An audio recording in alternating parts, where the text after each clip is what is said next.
All right, everybody, welcome back to Burn Pile. It's been an interesting week for me. I've been kind of taking it easy. I went way too hard on Oblivion Remastered. I put over 70 hours in probably a week. And, you know, I don't really work full time, so I kind of do have time to do this kind of crap, but still, it was a little ridiculous. I got all the achievements. I'm normally not an achievements guy at all. I usually don't care about achievements, but something about Oblivion made me want to do the achievements. I guess it's because the achievements pretty much just tracked all the big quests. You know, there's the main quest and all the guild quests, and weirdly enough, though, there was no achievements for Knights of the Nine. Why not Knights of the Nine? Why no love for Knights of the Nine? I don't understand that. But I did finish it all, and I didn't play any Oblivion this week because I got it all done. And I've been kind of looking for another game. In the meantime, I've been reading a little more. I had never read a book by Philip K. Dick, so I read The Three Stigmata of Palmer Eldritch, and I'm maybe 1/3 of the way through Ubik or Ubik. I'm not sure how you're supposed to pronounce it, but it's that novel he wrote. That's the title is Ubik. So I'm in the middle of that right now, and it's very entertaining. You know, there's some extreme horniness in those books that's very very of a different time. Like, I don't think you could write these like kind of fascinating ideas like in the Three Stigmata of Palmer Eldritch. You know, it's like there's this really satanic figure, you know, the title character, and there's a lot in there about, like, if you think about what he's doing, he's like got this drug that puts everyone in this weird dream state, and it's like kind of a dream state that you share with him, and it's like I'm simplifying things a lot, but it's and so the whole point of it is like, this is an evil version of like Christian communion. Like, that's like a philosophical like underpinning in it. And if you didn't get that, about 80% of the way through the book, a Christian character walks into the story and has a conversation with the main character and just explicitly says all of that, like that all these drug-induced things, sci-fi things that they're doing are evil, and they're, you know, an inversion of Christian communion and blah blah blah. And it gets really into some heady Christian themes. Gets like really into it, and but at the same time, that Christian character I just said, who walks into the story, is like a really sexy hot lady, and like she's described as being like really like young and sexy. And then within like 10 pages of meeting her, like the main character like fucks her brains out. And you know, like, I feel like if you did make a novel with those same kinds of like themes, and like if there were any novel out there that like took Christianity seriously, not even like a Christian novel, but just like took it seriously, the author who wrote it would be like too, you know, embarrassed or something to like make it like so like corny and like explicitly sexual. But it's kind of I like it. I like reading him because it's like I really don't know what's going to happen next, and like every woman is just gets like This is something that would never happen now, I guess, because of like the way they teach MFAs, where it's like 99% women teaching and being students in the classes. And you'd probably never get like a good novel coming out now where like every woman just gets like a pornographic like description of what her tits look like. But then like the next page, it's like this, brilliant, amazing fiction. Yeah, so I like that. I like when things are weird. I like when there's like weird quality differences and there's like idiosyncrasies like in any kind of thing. Like I like that's actually what's why I defend like anime and those kind of things and like anime video games. Because it'll be like some, and don't get me wrong, like 99% of books are retarded, 99.99% of anime and anime inspired games are retarded. But it's funny when you get like some really cool, interesting idea and it's very like intricately expressed by some like video game character, usually in like an anime. And then but then the character is it's like it's like a 19-year-old girl in like a sexy outfit with like perfect tits and she's like, but it's like some kind of it's grand cosmic like thing and it's actually like interesting that they're talking about. I like that. Like I like when there's a perspective, I like when somebody has a perspective. It's like yeah, here are all my brilliant ideas. I'm also really really horny. Like Philip K. Dick when he wrote the Three Stigmata of Palmer Eldritch, he was like walking outside when he was like in the middle of a separation from his wife or something like that, and he like looked up in the sky and he saw in the clouds like a vision of like a face with robotic eyes looking at him, and it like terrified him and he thought it was like an evil god, so he went to like I think an Episcopalian or some kind of Anglican priest and told the priest about the vision, and the priest told him it was a vision of the devil, and so he converted, and then he started writing that book, and like Palmer Eldritch in the story has those robotic eyes, and it's all very like creepy and it's all very deep, and by the end of it they're talking about like the concept of the fall of man and the original sin and all this stuff, but like he can't like he can't exercise like the horniness from himself. And so it's just constant like descriptions of these ladies. It's really funny. It's like it actually makes the book better. Like if the book were like some kind of if it were more like immaculately written, it would be like less interesting. So like he's got all the good ideas and he's got his like horniness in there. I love it. So yeah, I'm reading Ubik now, and yeah, it's very good. I had a whole book list for this year, but then I kind of threw it in the trash. I read Theogony by Hesiod and Works in Days, also by Hesiod. That's very short. You can read it in an afternoon. I read The Pussy, as I talked about, and I never wrote my promised writing piece about it on Substack. I don't know why, but I was about halfway through Honor Levy's book, and I had just read The Pussy, and Honor Levy's book was it was like a Substack, and The Pussy itself was a collection of like blog posts, I think, and they're kind of like.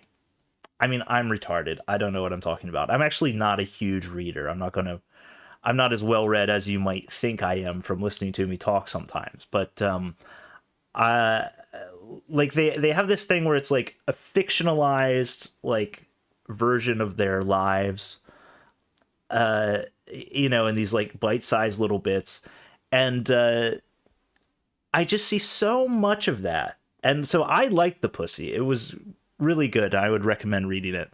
But like I was reading Honor Levy's book, and it was also very, very good. Don't get me wrong. And what I mean by very good is that I couldn't sit down and like fictionalize my life that way and make the writing that high quality. So don't mistake a critique for me thinking I'm smarter than these people or something. I liked Honor Levy. Honor Levy used to have a podcast, Wet Brain, that she did.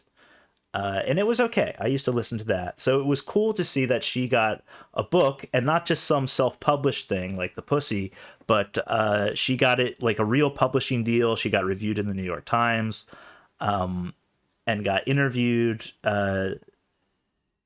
there, and at least one other literary outlet, I think. So the New York Times Book Review and one other, I think, interviewed her about her book.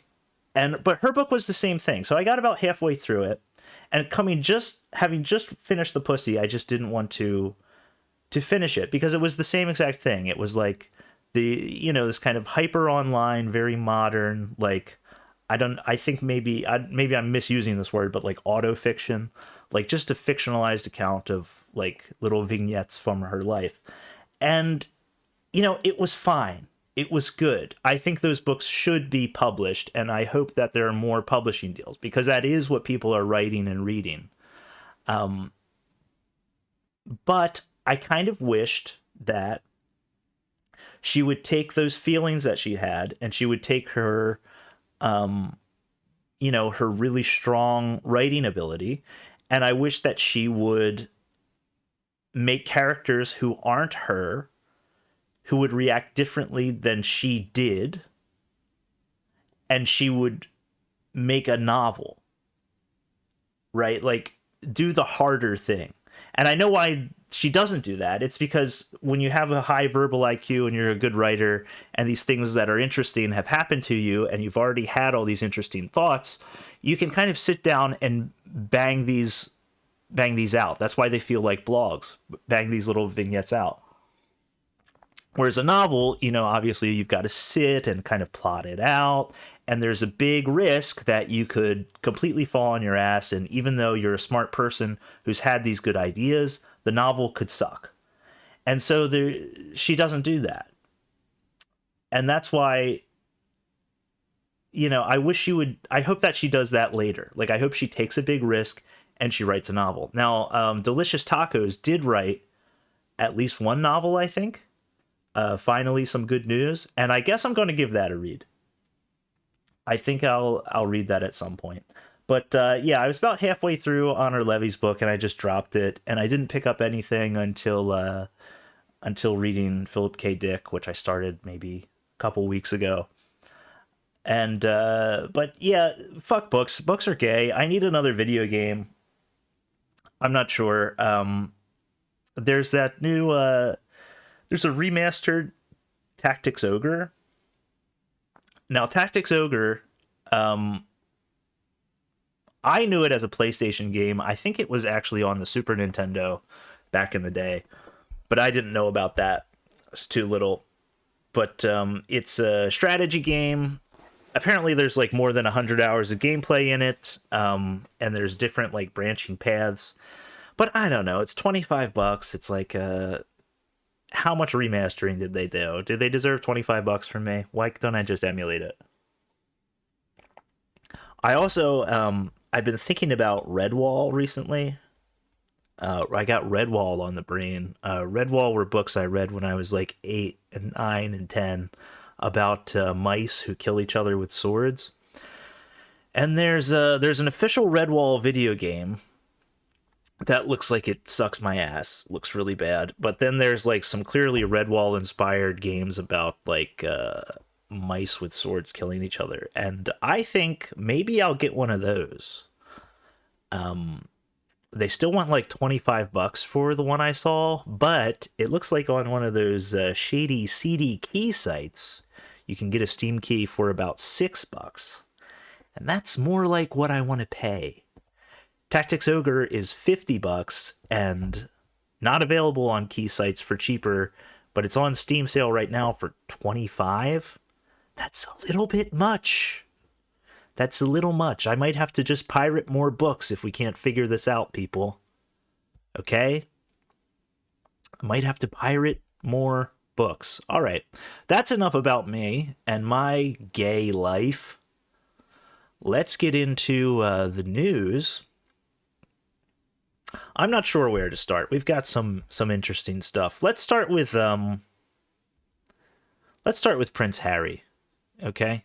So Prince Harry, okay. The thing about Prince Harry, and for those of you just listening, I've got a little news story about Prince Harry up here, and it's got a photo of him. And Prince Harry, when I did the Neil Gaiman episode, right? I said that there's people, and your first impression of them is correct, and you look at Neil Gaiman and you knew exactly what he was, unless you were like an overweight like community college English teacher, you knew exactly who Neil Gaiman was just by looking at him, right? Now with Prince Harry, it's kind of the same. And you look at Prince Harry, I don't think anybody's ever taken a look at Prince Harry, okay? Taking a look at a photo or in real life or anything. No one's ever looked at him and thought, that looks like a clever fella. Prince Harry looks like a guy who often gets duped.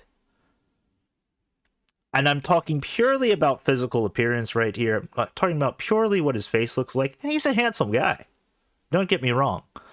But he looks like the kind of guy who needs proper guidance in life, or else he's going to get duped. Okay? And we all know the obvious dupe that happened.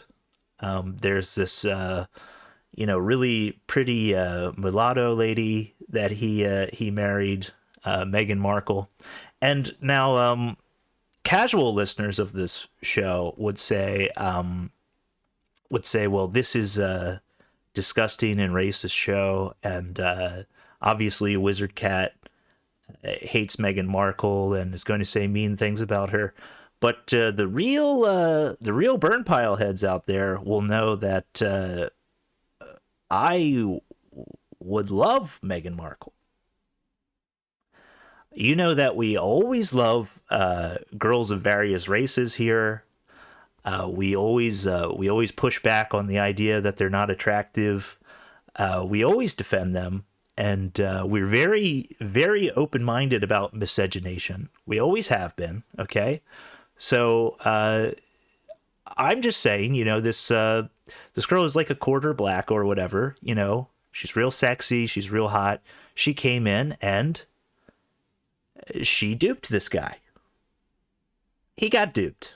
Now, that's one of the most famous celebrity stories of the last, decade. So there's no need for me to go into all that. We all know what happened. And hey, God bless her. There are other ways this guy could have got duped, okay? He could be in some kind of like gay sex cult where he's not even gay and he's getting fucked in the ass or something. That didn't happen to him, This is one of the good endings for him.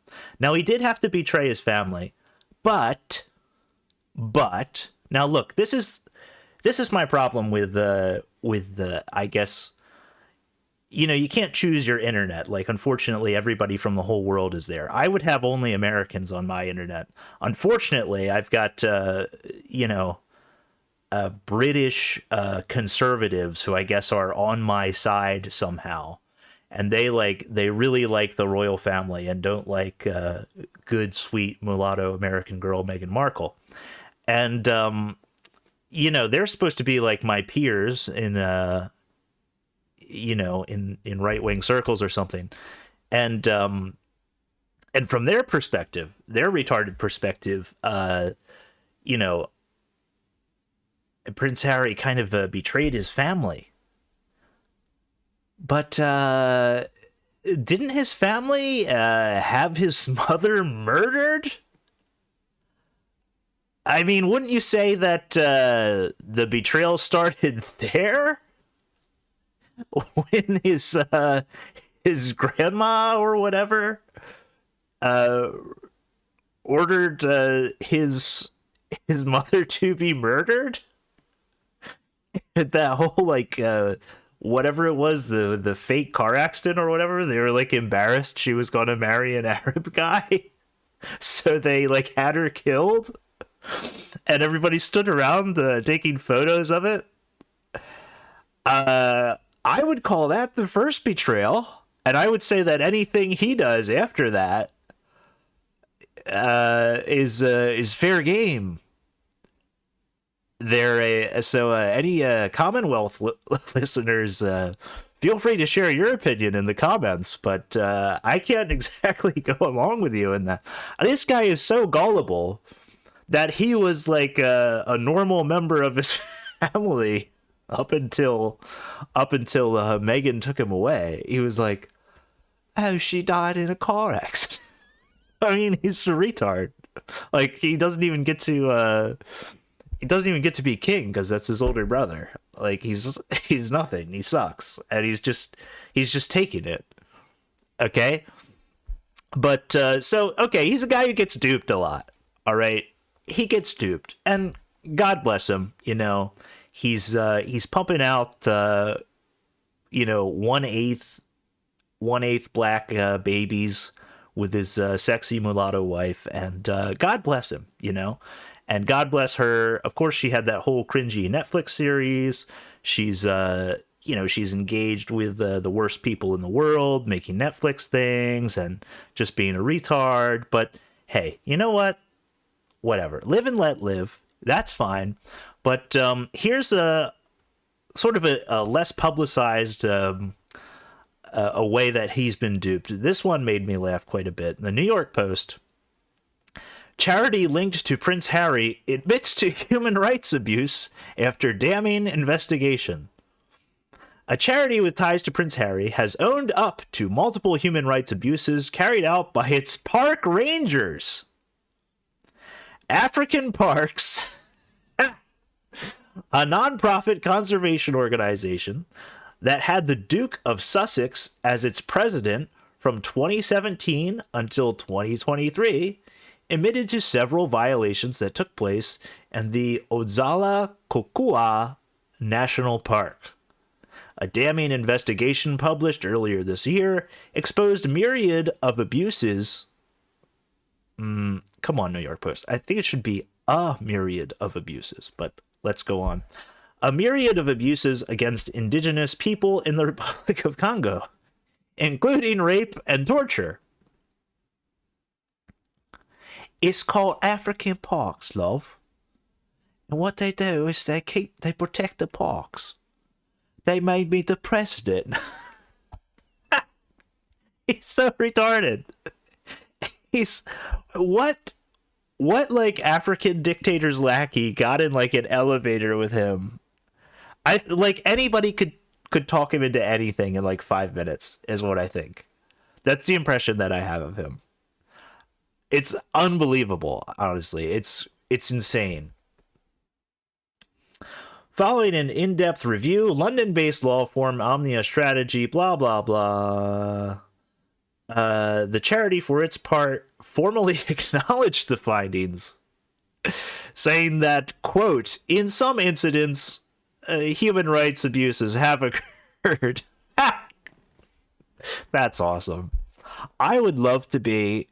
See, I'm not... I can be duped. I'm not infallible. I've been duped before.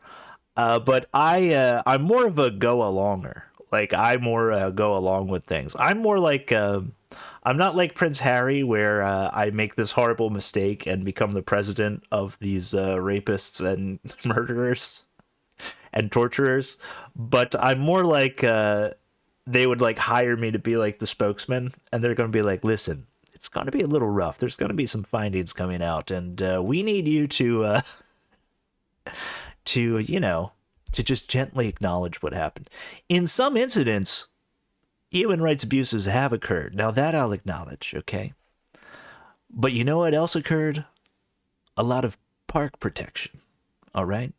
That's what we were doing. The Board of African Parks has reviewed Omnia's advice and endorsed the management plan and timeframes to implement the recommendations resulting from this process. What? The management plan? Hey, listen, your old management plan didn't say that you couldn't rape and torture people. So the new management plan explicitly says that you can't do that anymore. What are they talking about? A management plan? All right, let's move on. Let's see. Going down here, there was something else funny in here.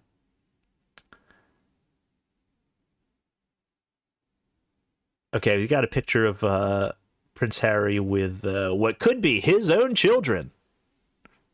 No, I'm kidding. It's a picture of him with some very very dark, much more pure, no white admixture, black African children. Although some of them, I don't know, some of them their features here. I don't know. We'll need a full ethnographic analysis later. The Post has reached out to Harry's reps for comment. The development follows earlier concerns raised by Survival International, a charity advocating for indigenous rights, over the treatment of Baka communities.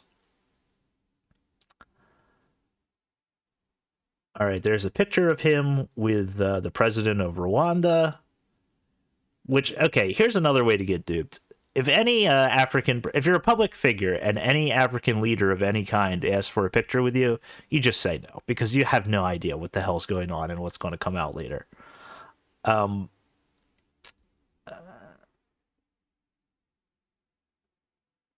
all right. Root of the problem is that African parks continues to cling to a racist colonial model of conservation, which blah blah blah. Who cares? The Duke has faced a turbulent year in his philanthropic work, with his other charity, Sentabale, also coming under scrutiny in a separate damning investigation in recent weeks.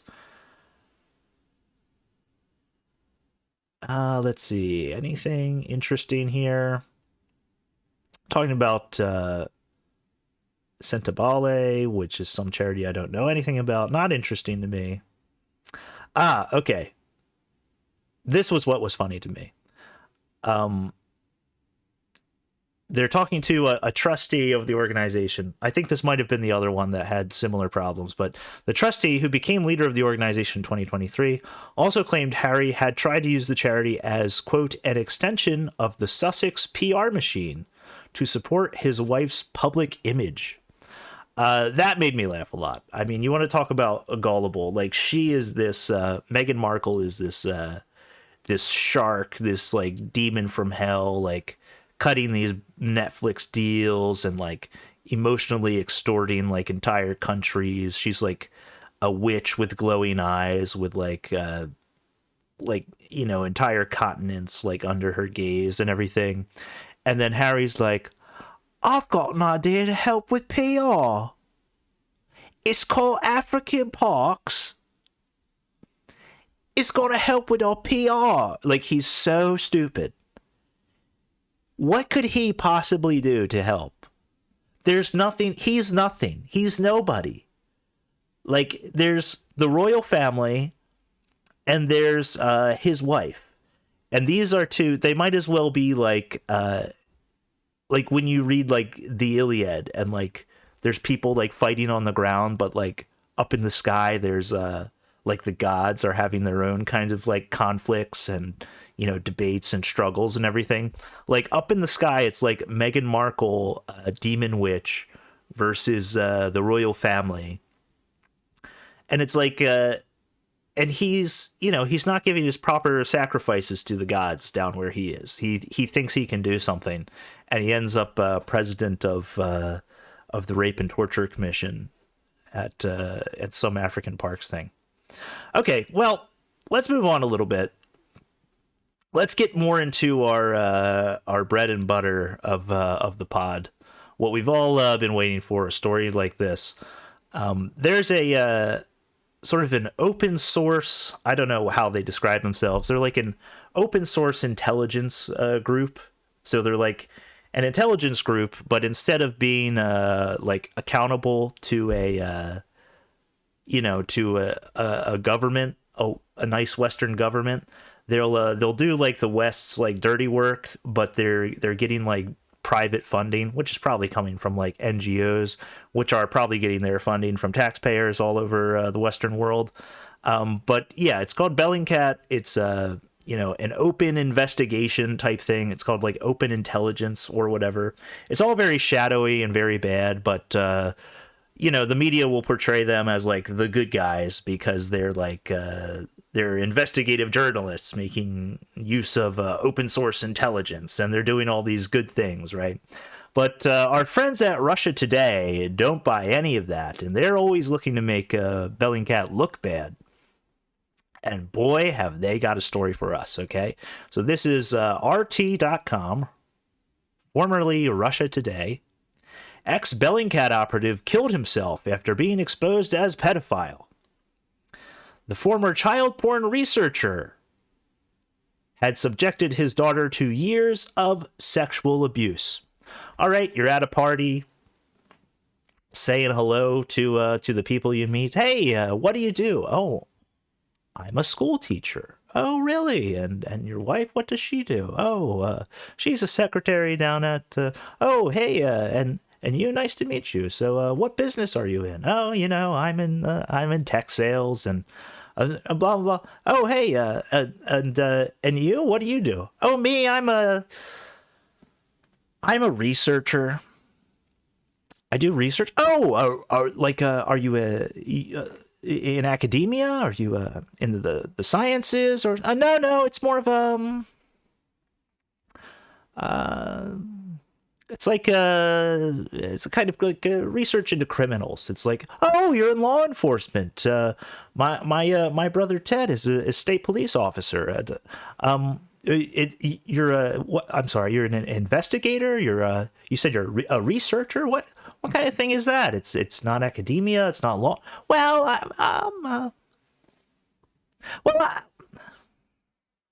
it's well, I spend my days. I'm a child porn researcher. It's child porn. Yep, child porn researcher. Subjected his daughter to years of sexual abuse. Now, okay, so if I were a child porn researcher, the people that I would suspect, I believe that my research would lead me to finding that child porn researchers are the culprits often. Now, we brought this up with the badass bikers for like not fucking kids or whatever their group was called, like a few episodes ago. I hope that wasn't last episode, because we're I might this podcast, this is going to be the only kind of story we ever do, but I mean, you get the point. Like, if you have any interest in being around this stuff at all, you are highly suspect. Okay, if you want to research it, if you want to ride a motorcycle to all the courthouses where the cases are happening, because it's before it's a moral abomination, and it is a moral abomination. It ruins kids' lives. Before that, it's gross. And when you want to be around it for any reason, I think you maybe don't have the same disgust response that I have. And that makes me highly suspect. Like, imagine if eating ice cream, like if every time you ate ice cream, it completely like ruined a child's whole life and took their innocence from them, right? And so there was a huge social consequence. There are huge legal consequences for eating ice cream, and it was illegal, and society hated anyone who had anything to do with eating ice cream. Do you know what I would do if I lived in a society like that? I would be an ice cream researcher, because I would secretly love eating ice cream. Okay? Now, I don't like child porn, and I don't like the abuse of children. I think it's really bad. I think it's really disgusting to think about in any way, so I stay far away from it. So when someone tells me that they're a CP researcher, It makes me think of me being an ice cream researcher. It's highly suspect. All right. A child rapist who worked for 5 years with the Western OSINT agency Bellingcat killed himself shortly before he was due to be imprisoned, recently published Dutch court documents reveal. The operative, known under the alias Daniel Romain, took his life in 2022 after being sentenced to prison for sexually abusing his own daughter. Romain had been involved in the investigation of the MH17 crash by the Western-funded, quote, open source intelligence group, as well as the Stop Child Abuse Initiative. Honey, I met this fella in the elevator. He wants to make me president of the Stop Child Abuse Network. I think it would be good PR. It would be good PR. I mean, who? The Stop Child Abuse Initiative? You mean the police? The police. The police stop child abuse. You be a police officer. All right. We don't need to keep reading this. I mean, you get it. Nothing good happened here. The defendant had been convicted of possession of child pornography over 15 years prior. You're kidding. So he, before he became a researcher for Bellingcat, he had already had a conviction. Okay. Well, let's move on a little bit, shall we? Let's go to Nicholas Kristof. Now, you remember I was talking about our friend Nicholas Kristof. I had an episode called Castle Kristof several episodes ago about what a douchebag Kristof is. Now, one of Kristof's frequent targets is Pornhub. And I've got a bit of a complex relationship with his views on Pornhub, because here's the thing: Pornhub has done some horrific stuff, and when you read his accounts, it's actually pretty crazy, like what they've done and what they've gotten away with. It's like, it's not what you think, because when people say like Pornhub, well, like somebody uploaded CP there, so the whole thing needs to get shut down. Well, people upload CP to X and to Facebook, and like anywhere that you can upload anything, there's going to be CP uploaded there, right? So if CP is uploaded to Pornhub, it's not like it's some special thing and Pornhub needs to be shut down. But he's got the goods on them with this one. Let's just get into it a little bit, because there was some discovery with some of the lawsuits that have been going on. And he's got some of their internal messaging in Pornhub to each other, and a lot of it is a little funny to read. I got to give it to him. It's kind of funny. Oh, I thought I had more notes here. I guess I just had the link, but we'll get reading here. Okay, here's a quote from one of the employees in an internal message to another employee. Quote, "I hope I never get in trouble for having those vids on my computer. LOL." All right, now, okay. You work together every day. You know. Okay, others are somber, with one messaging another. Quote, "There is a lot of very, very obvious and disturbing CSAM on here." Okay, we all know what that is. I'm mostly just going to read the quotes. The company made it more difficult to flag problem videos by allowing only registered users to do so. At one point, he said that for them to take action on a video, it needed like 16 flags. So 16 flags from registered users is a lot. Trying to get to the really good messages in here. I think there was one that was like, there's a funny quote from like an executive. Let me make sure I can find it. Okay, here we go. This one made me laugh. Pornhub executives clearly had some concern about illegal content, such as sex videos involving people who were 17 or younger, and the internal memos document efforts to remove the most obvious child videos.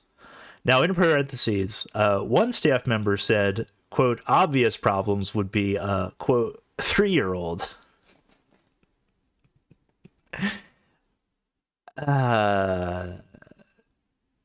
Yeah.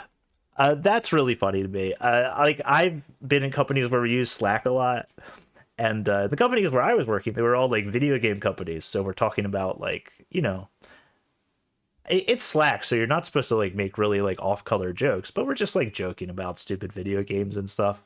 It's very funny to me to be joking about like, whoa, I hope I don't get in trouble for this on my computer, winking face, and for your boss to be like, look, we want to avoid any like obvious problems. I mean, like a 3-year-old, you know. Yeah. Hey, perhaps the people who want to work at Pornhub are also slightly unhealthy.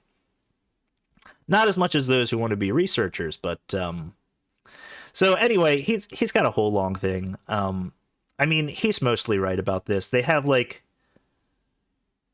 if you have suggestions generated by your website, you got to really watch what those suggestions are. So if you search for like hot teen and it suggests like hot 12-year-old, which I guess it used to do, yeah, that's not good. That's not good for your website. And he's got a bunch of disturbing stories.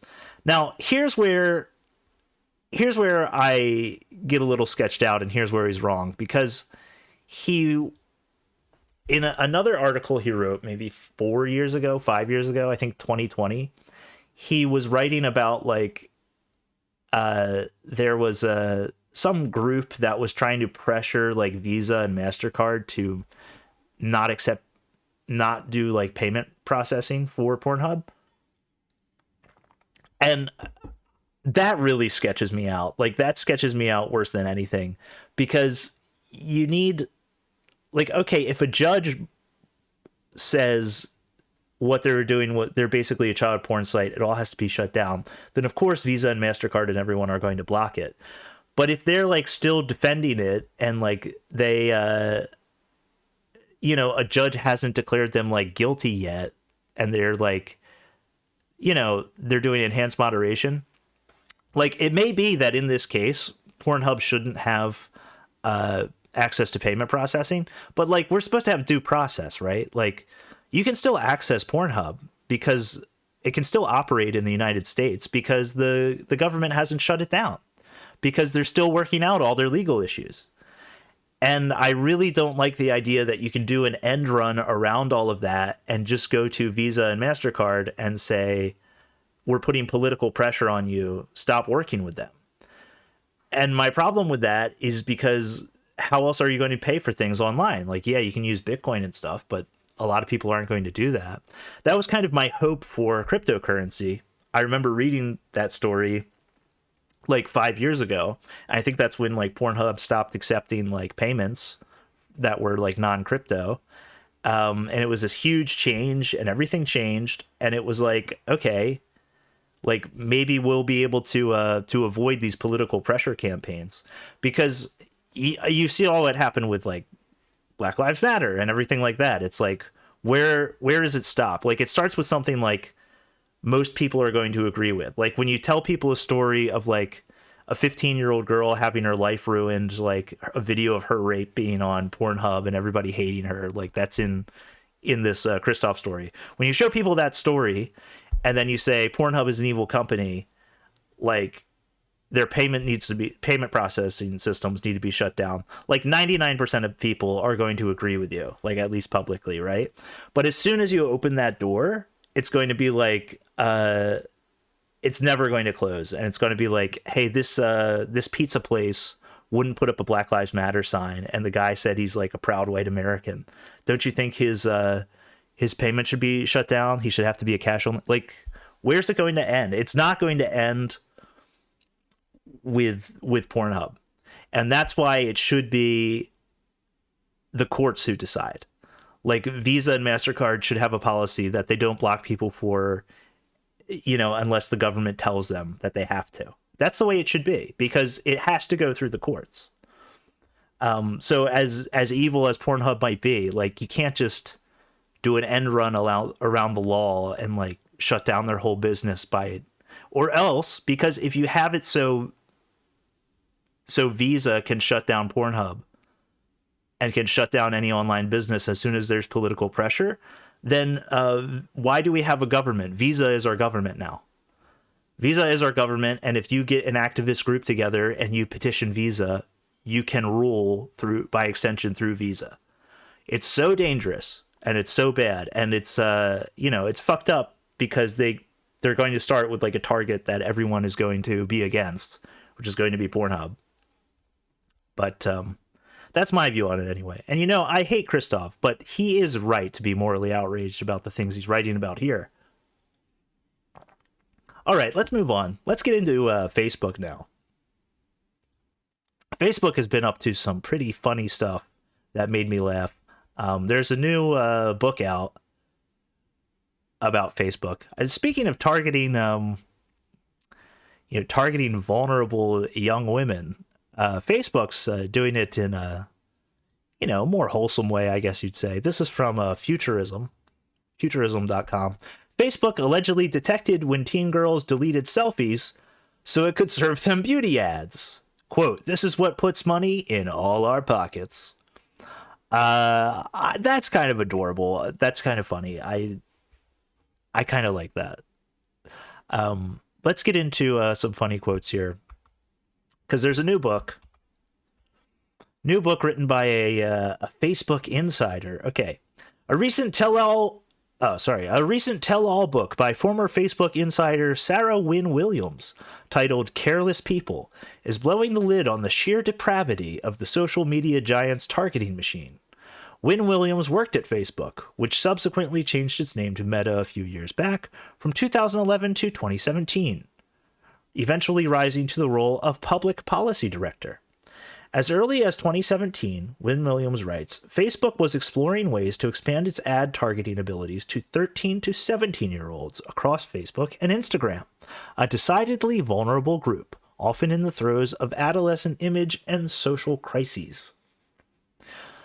Though Facebook's ad algorithms are notoriously opaque, in 2017, the Australian alleged that the company had crafted a pitch deck for advertisers, bragging that it could exploit, quote, "moments of psychological vulnerability," end quote, in its users by targeting terms like worthless, insecure, stressed, defeated, anxious, stupid, useless, and like a failure. By the way, if they were targeting men who were using these words, it would be advertising like handguns to kill yourself with. With girls, they're just advertising like, "Oh, you can make yourself look better. Buy some new makeup." With men, it would be a little different, unfortunately. But yeah, this is not great. Let's go on a little bit. The social media company likewise tracked when adolescent girls deleted selfies, so it can serve a beauty ad to them at that moment, according to Williams. Other examples of Facebook's ad lechery are said to include the targeting of young mothers based on their emotional state, as well as emotional indexes mapped to racial groups. Hey, that's a job I could get into. That is a job I could get into. Emotional indexes mapped to racial groups, like a, quote, Hispanic and African American feeling fantastic over something index. To me, this type of surveillance and monetization of young teens' sense of worthlessness feels like a concrete step toward the dystopian future Facebook's critics had long warned of. Wynne Williams reflects.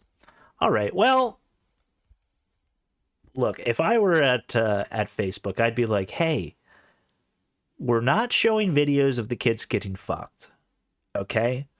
What we're doing is when there's a video of a teen girl getting raped and it goes on Pornhub, and everybody in her small town watches that happen, and everybody throws eggs at her and calls her a whore.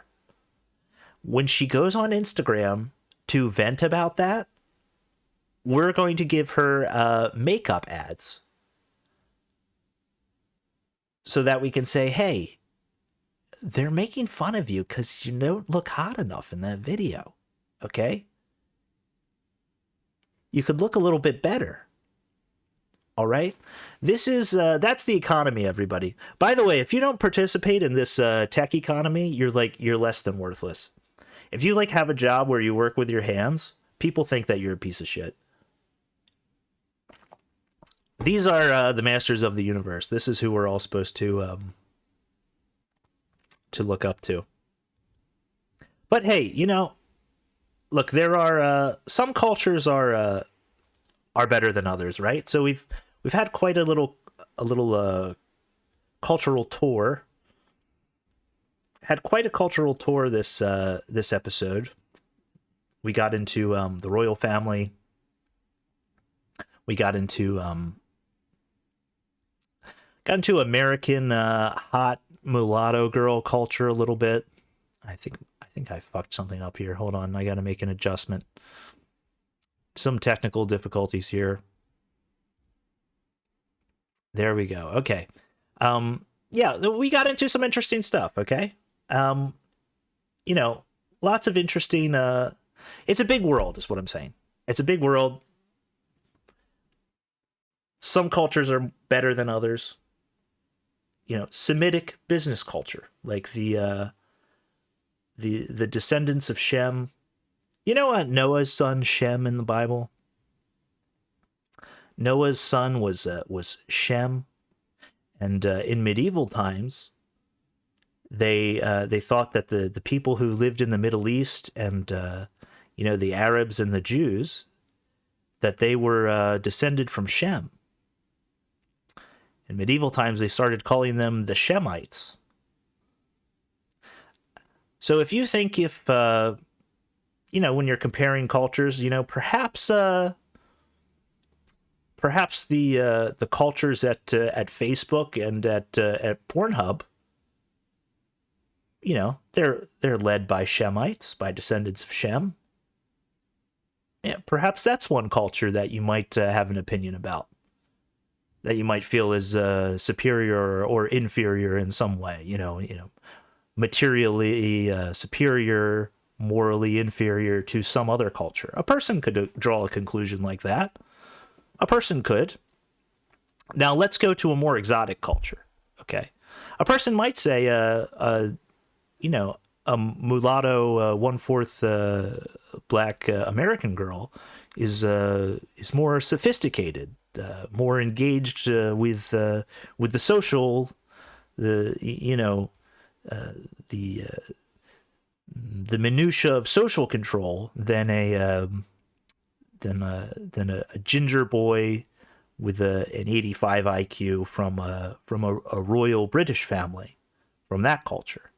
These are cultural comparisons you can make. This is an anthropology podcast, but let's go a little more exotic. Let's go to India, because I don't know if you heard that World War III is on, folks, but there was a head fake. We all had our eye on the ball, Ukraine and Russia, but it's actually going to be India and Pakistan, who somehow both have nuclear weapons and are, flailing at each other right now. Who knows what's going to happen? But let's go to India, okay? Let's talk about Indian culture here. I got an interesting headline. This is from March 11th. Stone Age Herbalist was tweeting about these. He had a bunch of headlines like this. I'm just going to take this one. 4-year-old hacked to death with axe in front of mother in Gujarat. Human sacrifice suspected. Now, this isn't that different from what we do in America. It's just less sophisticated, okay? We want that 4-year-old to grow up a little bit, be a teen, a preteen, get fucked, get the video up on Pornhub, and when the kid starts feeling down, we want to sell that kid. Okay, that's its own kind of human sacrifice, but it's got a lot of extra steps. Okay, and it's a lot.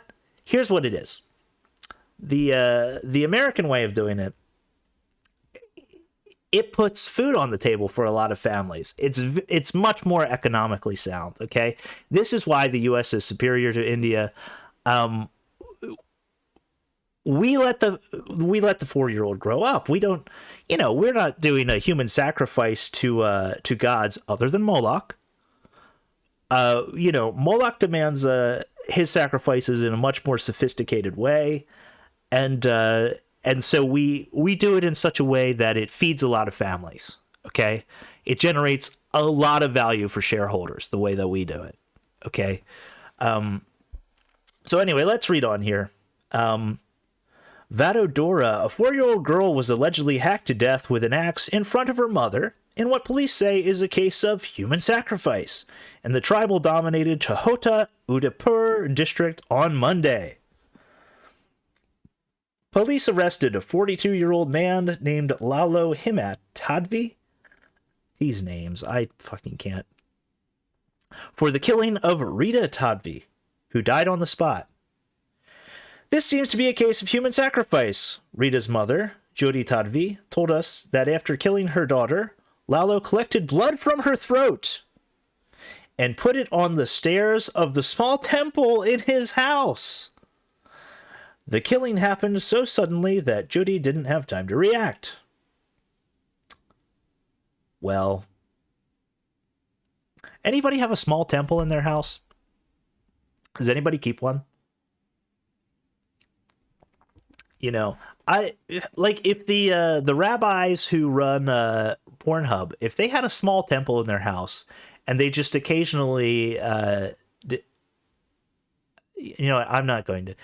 By the way, there's only one rabbi that I know who is involved with Pornhub, so I'm not going to. I want to apologize for saying the rabbis who run Pornhub. I don't know what I was implying with that. Also, I won't continue anything about any group of people using blood for any kind of strange thing. That's that's not appropriate. Let's go just back to the story here. Anything interesting? So he did it right in front of Jyoti, who watched her daughter being murdered. Yeah, that's it. Oh, he was a farm laborer, and he seemed to be mentally disturbed. Well, there you have it. There you have it again. It's a farm laborer, a guy who works with his hands. How much value does he generate? Not a lot. Not a lot. How much value do they generate at Pornhub? Quite a bit. Quite a bit. How much value do they generate at Facebook? A lot. A lot, yeah. Like I mentioned, I think last week, Facebook is serving me full-on porn. It's serving me ads for full-on porn. And it's still doing it. It's like, it's weeks later. I don't know. I guess I could report those ads. I don't even know what's going to happen. I live in a country where pornography is illegal and all the porn sites are supposed to be blocked. I guess I could report this, to Facebook. Should I go to the police? Should I go to the police in my country? I should go to the police in the country where I live and be like, hi, listen, I know that porn is illegal in this country, so I've decided to be a pornography researcher. Because it pisses me off. I want to stamp it out. We interviewed tonight Wizard Cat, pornography researcher. Oh, I hate watching all that sexy hot porn. It just pisses me off so much. That's why I spend all my time researching it. I should go to the police and show them. I'll be like, hey, look at my Facebook feed. Look at this. Okay. Now you officer, come here. Okay. I want you to press this image of a woman in a bikini. You see that? Look, now she's sucking a cock. This should be illegal. I don't know what to do. Maybe there's going to be, they're never going to. What would they do if Facebook got in this kind of trouble? Because 100% people have sold, produced and sold and distributed child porn using Facebook, they probably have better moderation, so they'll never get in trouble. They probably have more discipline on their company Slack, and they're not saying crazy things about, hope it's not on my computer, LOL. But that's the only real difference, is the discipline over at Facebook, I think. But I wonder, like, if they did get in trouble, if Visa was going to be like, we're not going to process. Visa would never do that, right? They'd be like, Facebook would just buy them if they did that, and then we'd have I'm not going to finish that sentence. We'd have overlords of a certain kind just ruling them more openly. The disciples of Moloch would be ruling more directly, I guess we'd say. All right, everybody. Thanks for listening. See you next time.